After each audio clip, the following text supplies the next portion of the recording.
Okay, so anomaly detection, actually anomalies, just as I told you earlier, it's meaning outliers. So we're looking for data points that deviate too much away from the normal data points. Now again, please, you don't need to memorize, just try to find the example to understand. So for outliers, can anybody give me an example which exhibit or showing us the concept of outliers? Sometimes if you don't know how to explain, use example, but try to use correct example. Like in the midterm, I saw people, they didn't know what is stratified sampling, but they draw a figure, but the figure is not correct.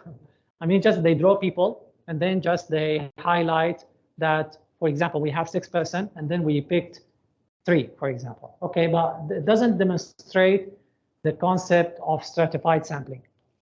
Maybe instead, if you draw like we have 4 group of red people, 4 group or let's say 6 group of blue people, and then you are taking 2 from the red, 3 from the blue, okay, I could understand.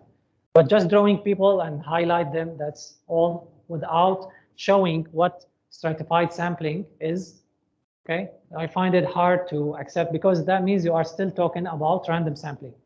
Random sampling just simply, if you draw this figure for random sampling, I may accept because just you are drawing or withdraw, let's say, or take from the data set random people, that's accepted. But when you talk about stratified, you need to be more specific, showing that we are taking in terms of proportional, looking into the proportion of each group, and then decide how many people we need to withdraw from which group.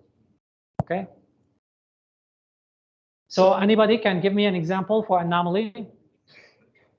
If like, I remember one lecturer used to tell us, if you can explain your concept to your grandmother, then that's good.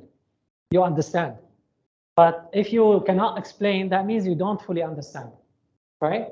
Like if you go tell very formal definition, you try to explain to someone, but still you're not able, so just you repeat the formal definition, people won't understand, right?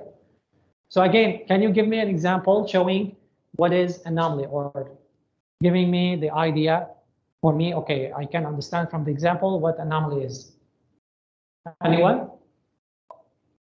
Sorry? I cannot hear you. Yeah, but can you give me an example? What do you mean? Like someone can fly? Yeah. Well, I'm not a student. Exactly. Okay. Yeah, if I'm inside the data set, I can be outlier. But can you make it easier? I mean, if you say this to your grandmother, do you think your grandmother will understand? That means teacher is something what? Outlier.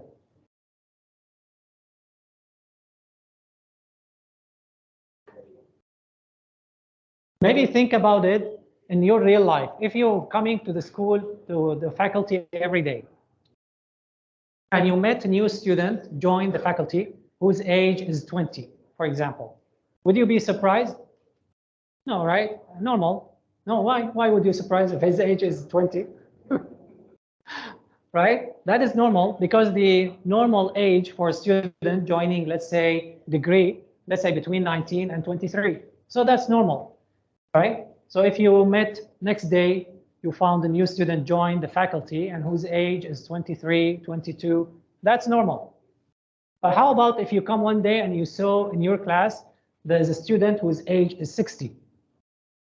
Won't be surprised, right? Say, wow, we got senior, very senior student inside the class.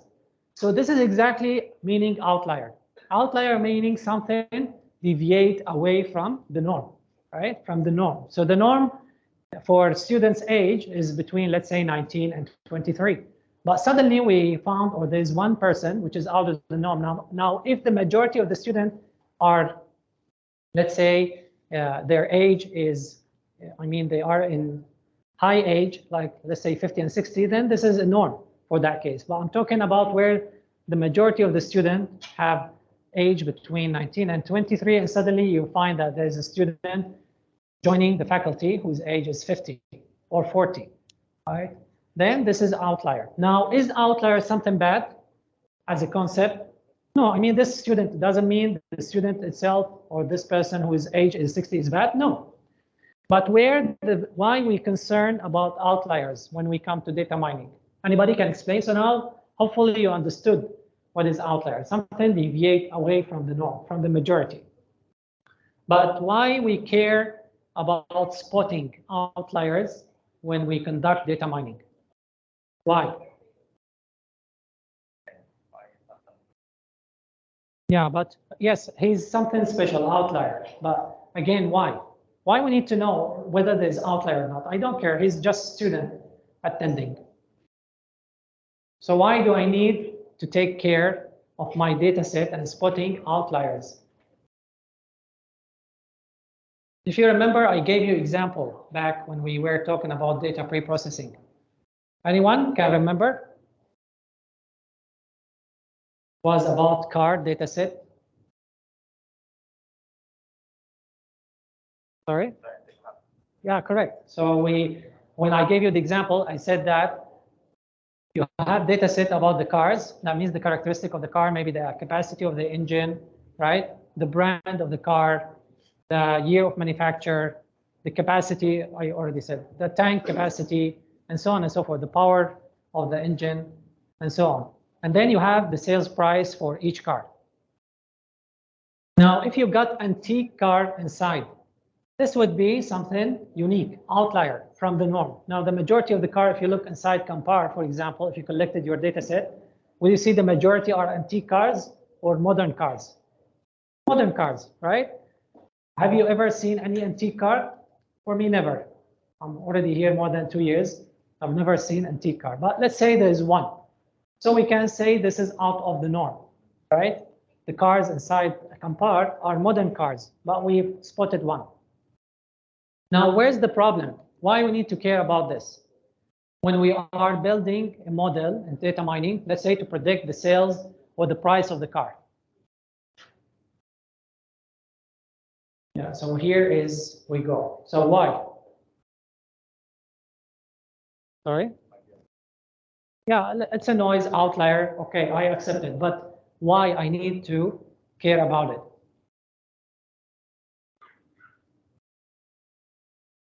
Now, for outliers, what do we do when we find outliers inside the data set? Remove, right? We can remove. Or there's a treatment we can also apply. But let's just take it short and say we're going to remove. Why do we need to remove? Why cannot just keep the antique car inside the car data set? Correct. Can be more, I mean, again, think like you are explaining to your grandmother. Why? And then she came, she saw you, you are writing your assignment, you are writing about outliers, and then she told you, what is outliers? So you explain now with an example. And then you told her, we're gonna remove. Oh, why? Isn't antique car is also a car? Yes.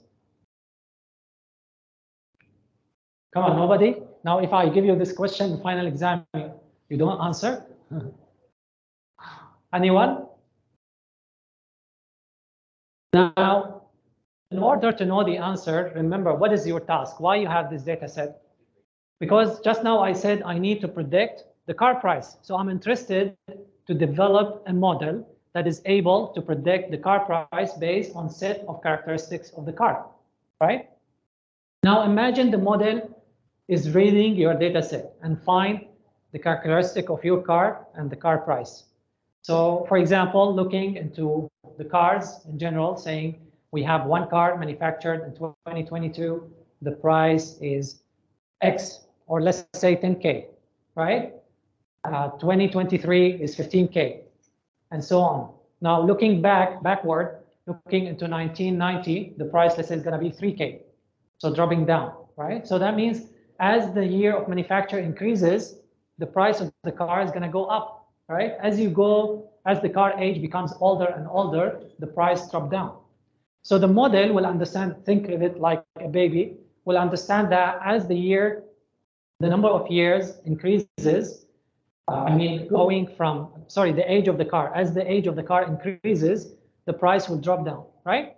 But suddenly, when your model is being trained, let's say he come to the antique car record and checked the car is very old, let's say 1940, but the price is very high, right? So earlier, just we said, the model will understand as the age of the car increases, the price will drop down. But now suddenly, your model has found the record of the antique car, but the price is very high. What would happen to your model? It's going to be confused, right? It's going to be confused. Is it the older car? Is it more expensive? Or the more modern car is more expensive? You got the point? Your model maybe eventually still is going to be able to work, but your model is not be so accurate because along the training process, you confused your model. Your model got confused. Is it the older car more expensive or the more modern car expensive? Okay, clear? Yeah, so always use an example to understand. If you understand the example, the concept, and then if you write that in your paper, that's accepted. I don't care whether it matches the formal decision or definition or not. As long as you are delivering the concept, I will accept. So please try to understand and then use your own word. I'm fine with that. But don't give me one definition that I cannot understand at all what you're talking about. Maybe you're talking about something else. Is not related totally to the question. Yeah, then that I cannot help. But of course, actually not because I need to help you if you write your own words. No, actually, I appreciate even if you write using your own word, but it's correct. I'm happy because you're showing that you are understand. You're coming to the class and you try to understand. Okay, so actually, I'm not helping in that sense. Even I'll be excited when to read your writing. Okay, so anomaly, again, is a process of identifying patterns or instances, meaning data points, in the data that deviate significantly from the norm or expected behavior, like the example now we were discussing. So now we have also models. There are models can help us to detect those outliers. So earlier we used just simple way by calculating z-score, right? And then those instances that got, let's say, very high z-score or very low z-score out of the range between -3 to +3, we may suspect them that they are outliers. But you can build actually a model to develop a model that can help you to spot these outliers as well. Okay? Now, outliers can be for many reasons, maybe error, outliers, unexpected event, and so on and so forth. Okay, anomaly detection is used in various applications, such as fraud detection. Maybe the bank would like maybe to spot on abnormal behavior of transaction, right? And then we can spot those and raise alarm where maybe the bank will do some investigation to see.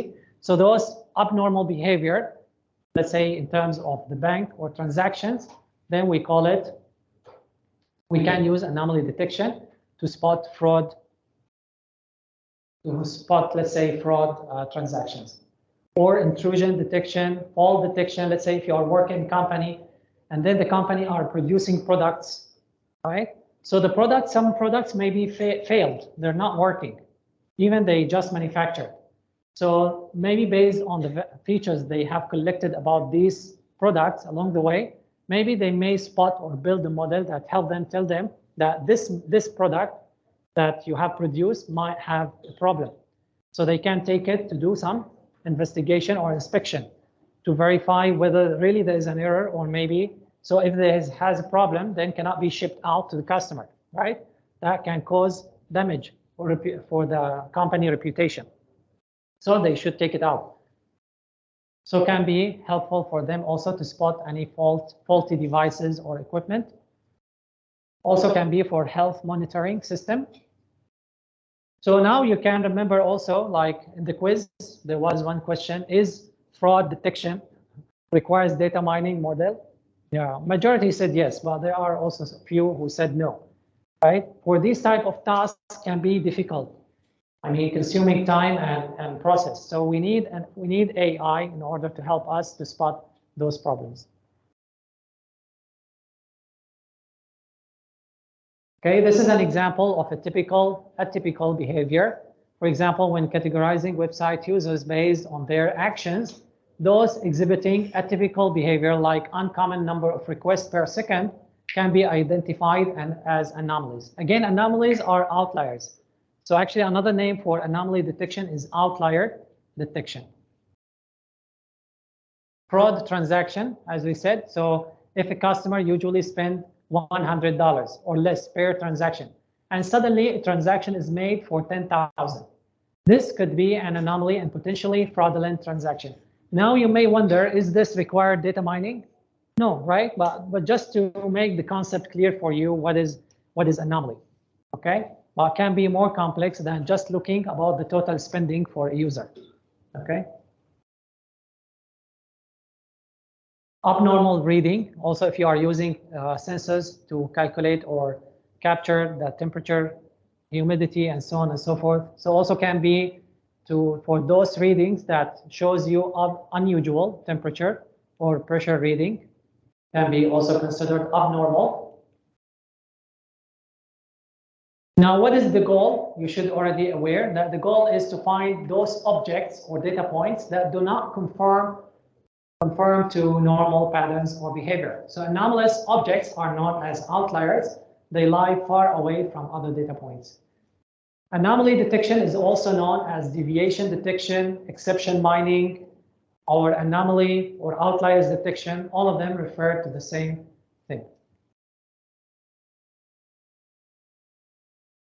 Now, some people also may differentiate between these two concepts, anomaly detection and novelty detection. So what is anomaly detection, or what is the difference with novelty? So anomaly detection, where the algorithm is trained on a data set that may contain outliers. And the goal is typically to identify those outliers even within the training set, as well as outliers among new instances, right? So this is like what we do during data pre-processing. We may try to spot some outliers from the data set itself. Normal. Now, what is novelty? Novelty is the algorithm trained on the data set that presumed to be clean. That means it has no outliers, okay? And the objective is to detect novelties strictly among new instances, okay? So when we get to new instances, we try to look only for those novelties, to detect the novelties among new instances. That means the new instances comes in. If it's novelty, accepted, right? If not, then rejected. Now, for novelty, there are algorithms like isolation forest, one class SVM. But anyway, we're not going to discuss. This is just for your information. We're not going to focus on it. Now, for anomaly detection, can be unsupervised, can be supervised, right? So when it can be supervised, if you have the label, if you have labeled data set, then it becomes supervised. If it is unlabeled, then unsupervised. For labeled data set, then that means it is labeled, you have the label, just you can use classification, right? Because the label is already you have. Then in this case, anomalies are those points that do not fit well. Sorry, for supervised, the anomalies are regarded as the rare class inside your data set. Because again, anomalies should be not the norm inside your data set. This is why it says should be the rare class. You have one class inside your label, but you have very few instances, like fraudulent transaction. Maybe the company has already marked the transactions which were fraudulent. Do you expect many transactions to be fraudulent, the majority, or the majority are okay, legit transaction? Only for a small portion of the transaction may be fraudulent, right? So this is why we say rare class.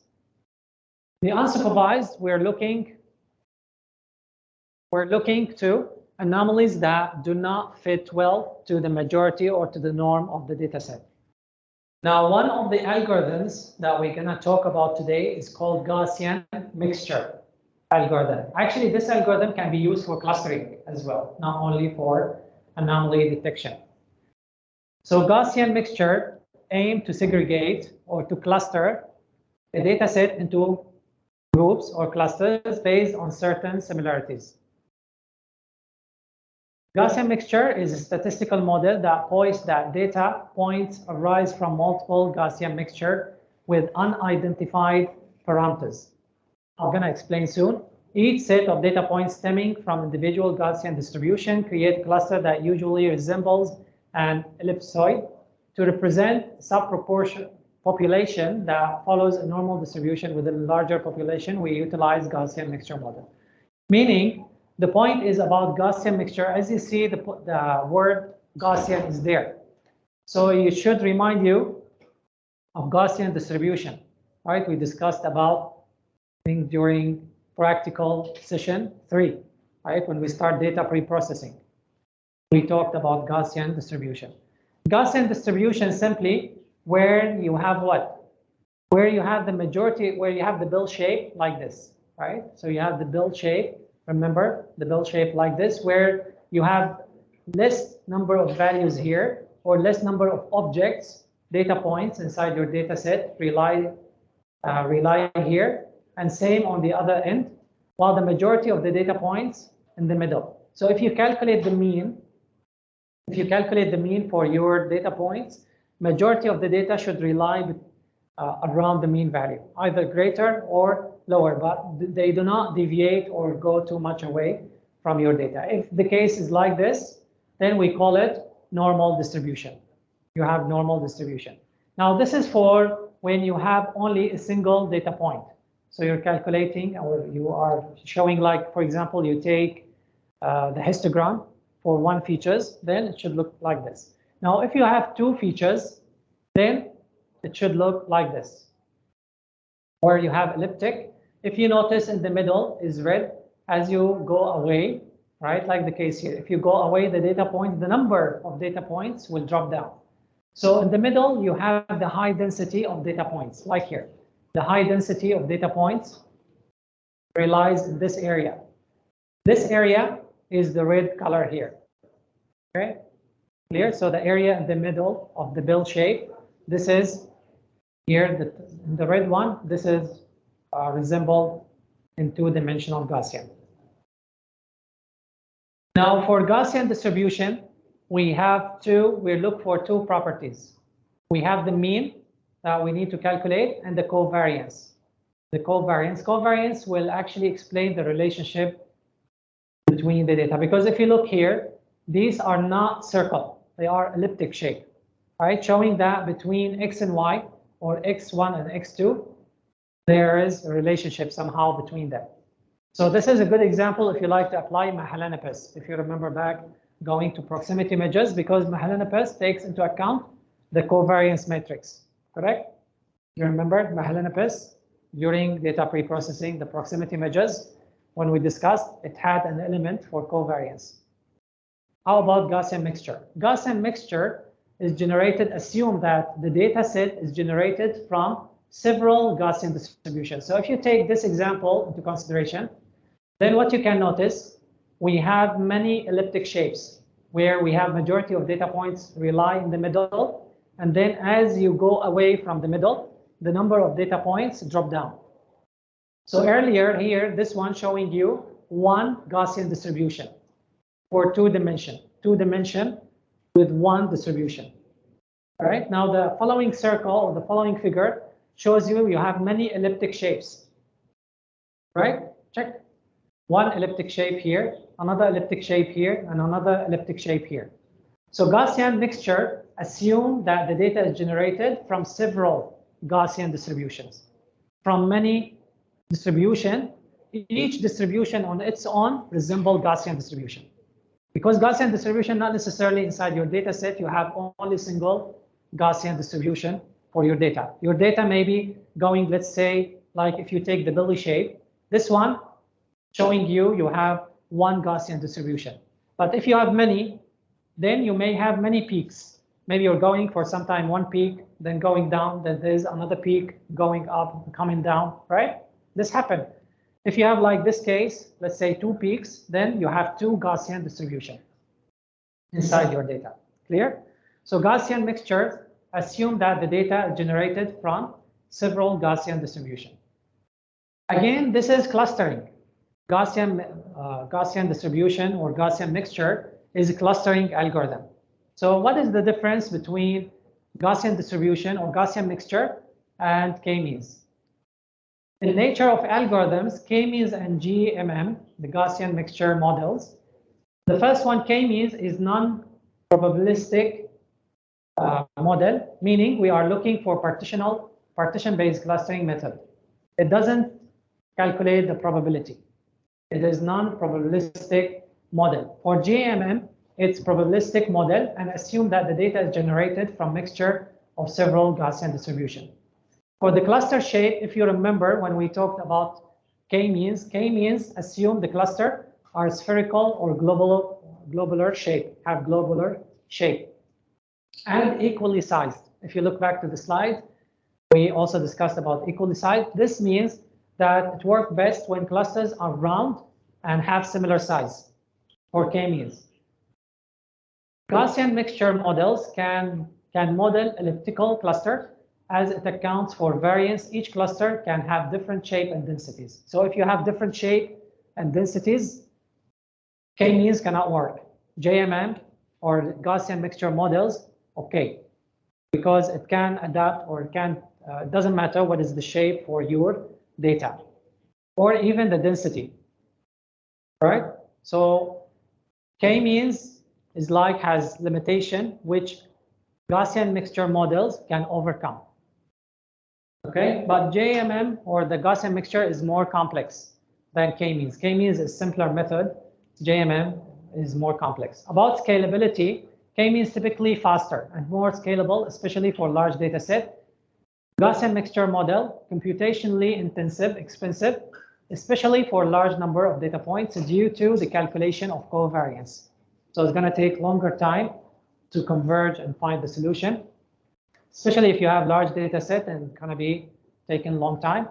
For when to use K-means, when to use JMM, K-means suitable for data that is well separated and where the cluster shapes are hyperspherical or globular shape, like the example when we discussed about K-means. Now, JMM can be better suited for more complex clustering assignment and also those where you have overlapping and nested cluster. So if you look back here, you have overlapping data points. I mean, there are data points, well, maybe this example not clear, but meaning when you have data points that can be overlapped to one or more cluster, they are like going into more than one cluster, then JMM can be more suitable. I think I didn't include the figure, but you can search on the internet just to make it clearer to understand JMM. So again, the point is, when we work on KMM, if we look, our clusters are clearly separated, each one in one place, and they have the globular shape, then K-means is fine. When you find that the data points are overlapped, that means they are like there are two clusters, but halfway merged almost between each other. That means there are some data points are going to overlap between these two clusters, right? So imagine like you have two circles and then they are overlap each other somehow. So K-means it's gonna have difficult time, may not work better. JMM is okay in this case.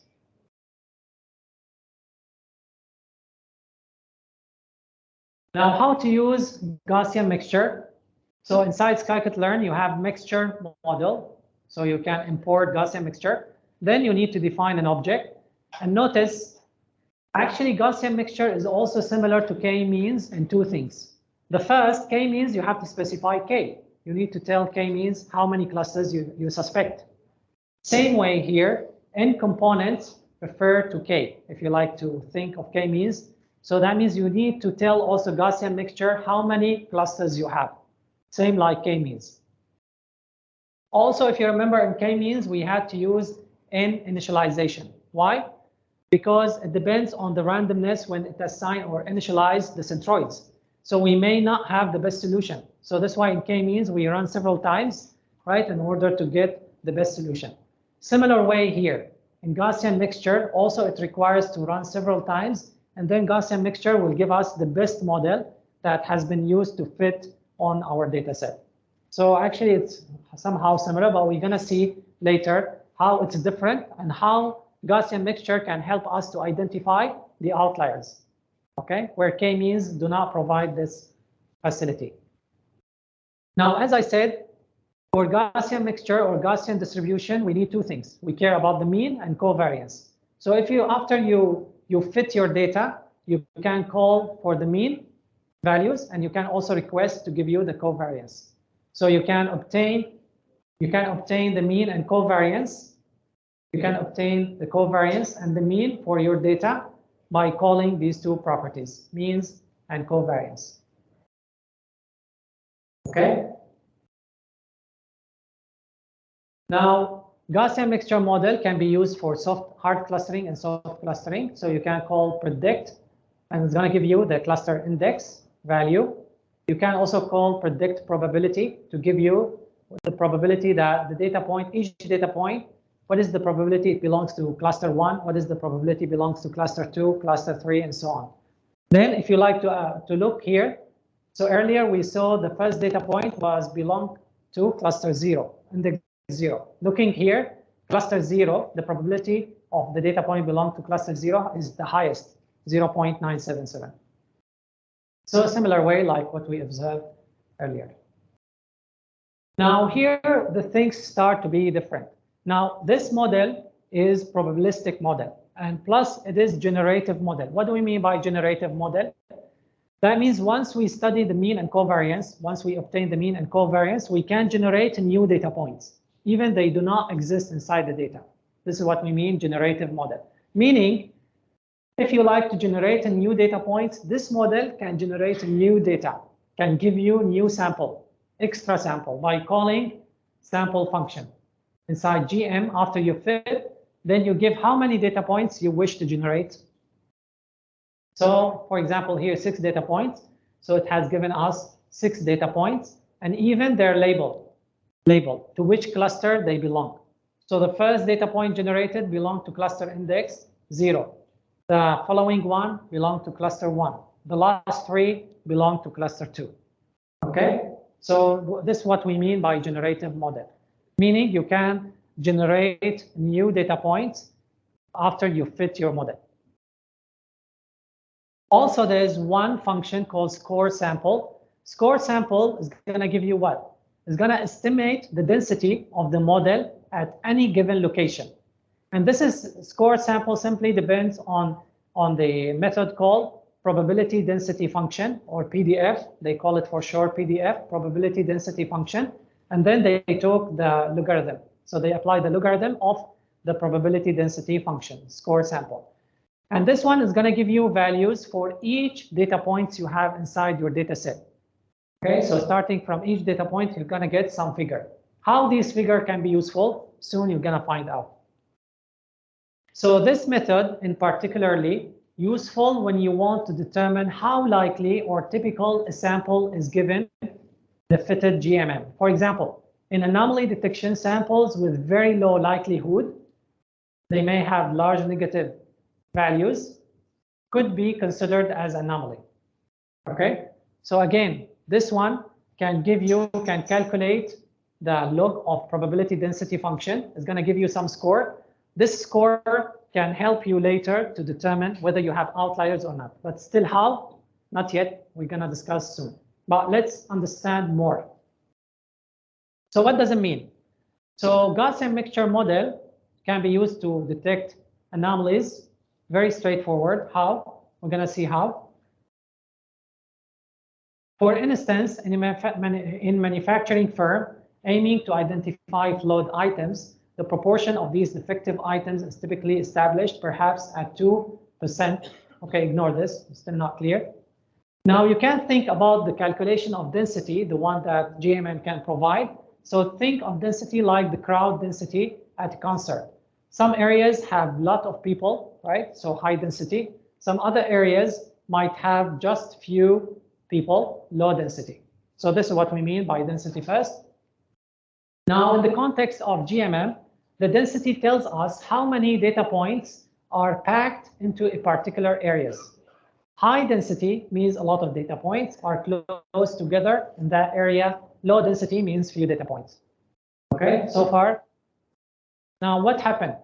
This mathematical way of expressing density, taking the logarithm, when we apply the mathematical transformation, that can make computation easier and more stable. How? Now we understand. The term probability density essentially means the likelihood of finding data point at a specific location. The higher the density, the higher the likelihood of finding data points there. Maybe still not clear? You come to the example. Now imagine you have fitted JMM to your data and you have a new data points or sample that you want to check.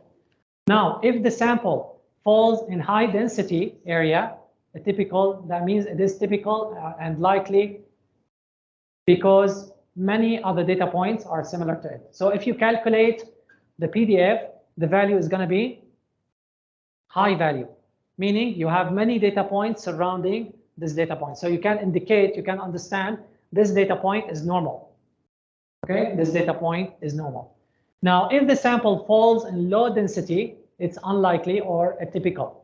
Then, in that case, it's going to give you a low value or even large negative value. It's going to go down too much. Okay, indicating that there are less data points surrounding that particular object. Okay, so again, think of it back here to this example.